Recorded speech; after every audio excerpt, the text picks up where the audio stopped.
Last month, I failed again. With Civocracy, we did a participation project in a small German city. It was the first digital participation project for the city, and we helped them do it.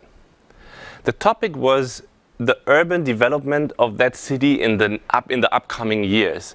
And because the city said, well, that's actually a pretty important topic for everyone, they decided to go digital as well.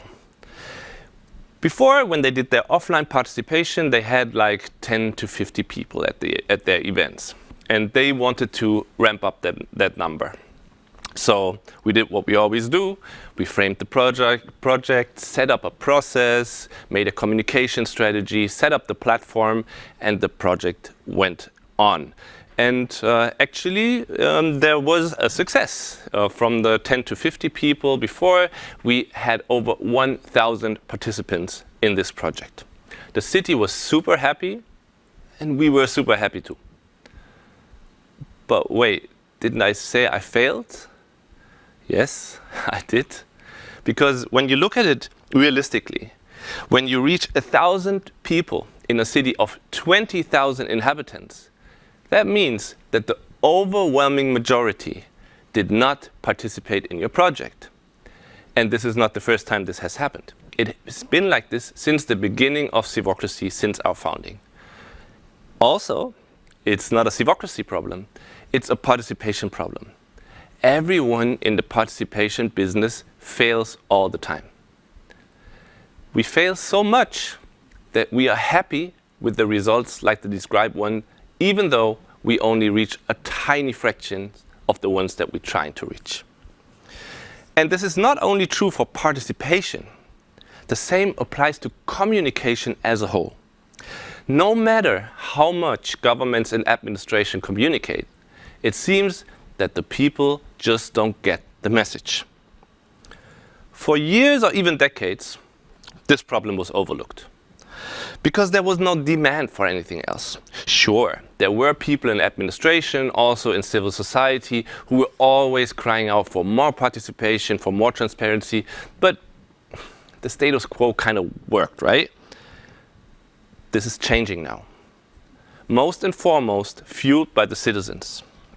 The demand for transparency, information, and participation is higher than ever before. I just found a recent survey, and a stunning 81% of all citizens stated that they wish for more participation. You can also already see it in election campaigns. Politicians always say, I will boost the participation rate. So this is really what the people obviously want. But also in the administration, people are changing. Fueled by the ideas of a younger generation, there is a growing demand for more purpose, more transparency, more openness, and more participation in governmental affairs. So, we have people on both sides wanting to be more inclusive and more transparent. Then, how can it be that citizens don't make the effort to read the information and to take part in participation projects? There is an easy answer to that. The easy answer would be, it is because the people love the idea of being included. But once they have to make an effort, they shy away. They don't want to do actually something. If this would be true, how do you explain the following? In recent years, we saw rising political activism all over Western society. The Friday for Future movement was able to attract 250,000 people in Berlin alone for the climate strike in 2019. There was a planned festival for democracy, which was able to crowdsource, so money from the citizens, crowdsource 2 million euros to make it happen. The Black Lives Matter movement mobilized people all over the world. So the people are obviously ready, just they seem to need the right format. We believe that there is a lot that governments can learn from BLM, Fridays for Future, and so forth, when it comes to readjust their communication and participation strategy. But in order to do this, first we need to change our perspective. Communication and participation today are mostly driven by fear. Whether it's about urban development, green city initiatives, economy boosts, the main goal in 90% of the cases is to sell the project. And this mindset has severe consequences, because every effort in this way of thinking has the goal to address the people who are against the project, who are not already being sold. So the fuel of the communication is fear. Sounds not really exciting? Well, guess what? That's exactly what the people feel. Imagine Friday for Futures asking everyone who don't believe in climate change to come to the streets and discuss in length about climate change. How many people do you think would show up? Certainly not 250,000. What gets people going is to be part of a movement, to create something together. So, what are the characteristics of a movement? First, it is mission-driven. The movement has a clearly articulated mission, a goal that is inspirational but still attainable. It's a North Star where the people can rally around. It's the center of all things, and everything else complies to it. It's not about budgets, it's not about resources, it's about a mission that has to be achieved. For cities, this could be different things. Maybe a city wants to be under the top 10 green cities in Europe. Maybe they're striving for a low median rent in their town. It's very individual what your mission could be, but you will need one in order to start a movement. The second characteristic of a great movement is that it's an alliance. People from different backgrounds come together and collaborate. They work together on a project. They feel the sense of togetherness. So if you want to create an irresistible pull effect for your project, you need to rally your allies, not your enemies. This doesn't mean that everyone has to have the same opinion on everything. Sure, no. But you will have to have a joint goal, a common sense about what is to be achieved in order to move forward. This might sound a little harsh. Maybe now that you hear this, you have a little voice in your head saying, but wait, isn't it all about perspective too? Like, shouldn't we also listen to the people who are against the project, at least for the sake of inclusivity? Yes, we should. But right now, these people who are against something have way too much power, and this has to change. And by the way, when I'm talking about alliance, I'm not only talking about administration citizens. In a great alliance, you will also have local economy, associations, civil society on board.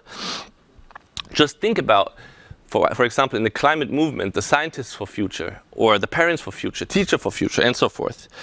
Or the support of companies like Airbnb and Nike for the Black Lives Matter movement.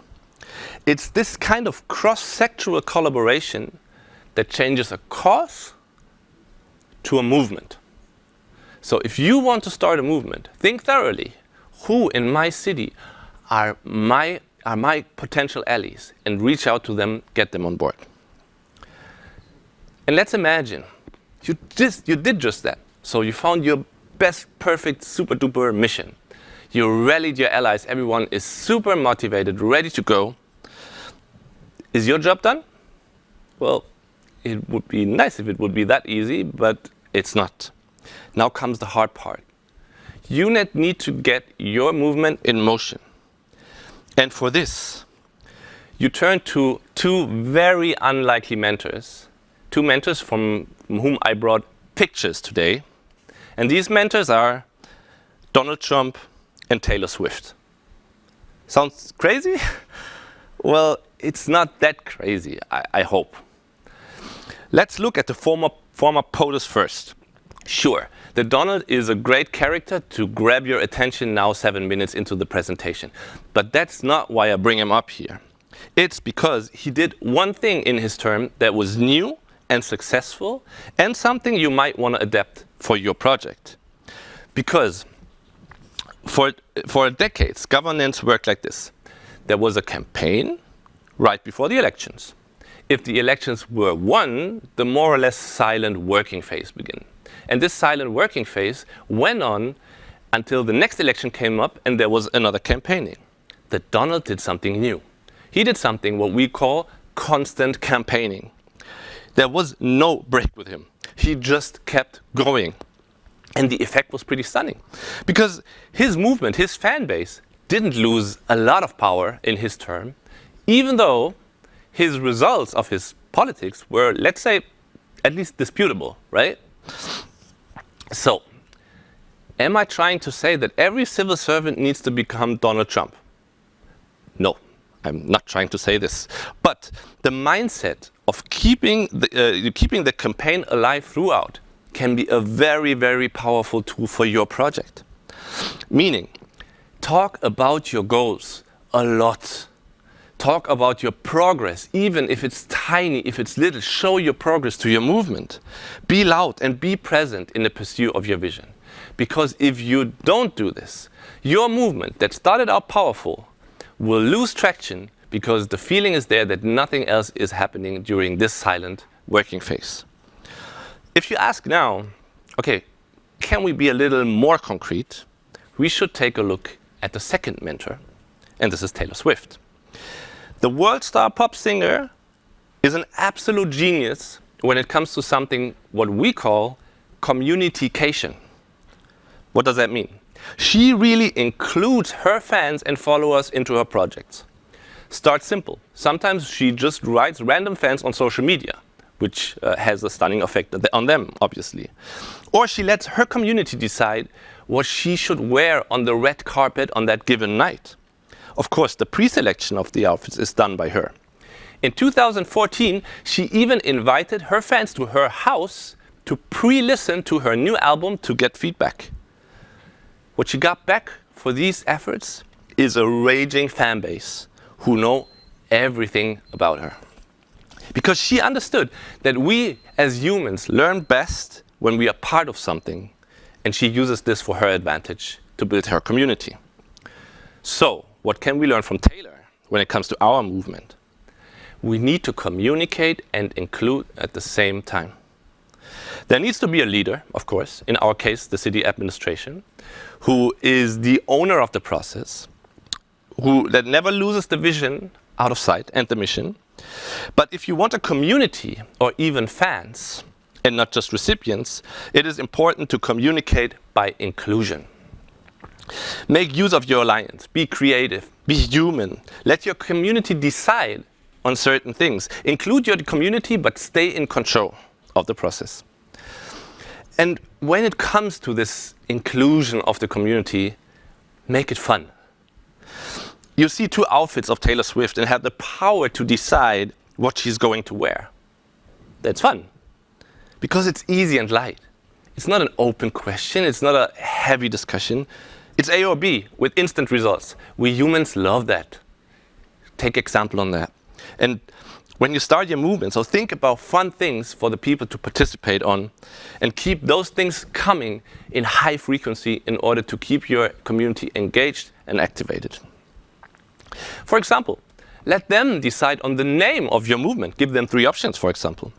Make a challenge. Who can plant the most trees in 2 weeks? Or do a quiz where the best quizzer wins a lunch with the mayor.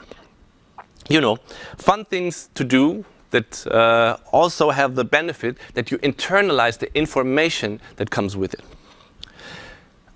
I'm not saying that everything has to be superficial. Of course, we have serious matters here, and serious matters need in-depth discussion, sure, but not all the time, once in a while, and certainly not as a start. So when you start your movement, ask yourself, what would Donald and Taylor do? This might give you just the right perspective. I really, really hope that there's a slight tiny chance that some of you like the idea of constant campaigning and communitycation. And maybe even some of you consider to start such a project in your city. If so, I would be delighted, obviously. But obviously everything also starts with a first step. In our case, this first step is the mission. What is the topic that could bring the broadest alliance in your city to the table to work together, to collaborate? I'm guessing when you watch this, you already have a feeling or even know what would be the perfect mission for your city. But if you don't, I have a suggestion. In a recent study, it showed that 80% of citizens want the government to do more against climate change. So this might just be where to start.